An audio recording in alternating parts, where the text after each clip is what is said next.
వృషభ రాశి. వృషభ రాశి వారికి ఈ వారం రోజుల కాలాన్ని మనం పరిశీలించినట్టయితే 4 గ్రహాల ఉనికి చాలా మంచి ఫలితాలనిస్తోంది. రాశిలో ఉన్నటువంటి గురువుగారు చాలా బాగున్నారు.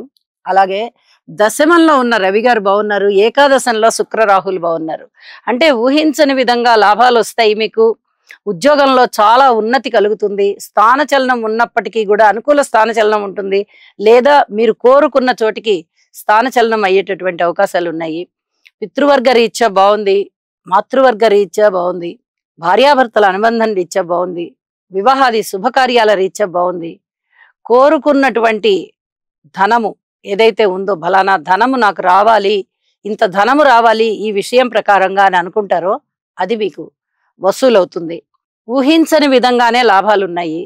అయితే మీరు కుటుంబ విషయంలో జాగ్రత్తలు తీసుకోవాలి. అన్నదమ్ముల సహాయ సహకారం విషయంలో జాగ్రత్తలు తీసుకోవాలి. సంతాన రీత్యా కూడా చిన్నపాటి ఓర్పు కలిగే ఉండాలి. ఏది కూడా బలవంతంగా సంతానం మీద నిర్ణయాలు చేయకూడదు. అలాగే ఆరోగ్య రీత్యా కూడా చిన్నపాటి జాగ్రత్తలు తీసుకుంటూ ఉండండి. ఆరోగ్యం అయితే చాలా బాగుంది. శారీరకమైన శ్రమ ఉండడం చేత గాని, మానసిక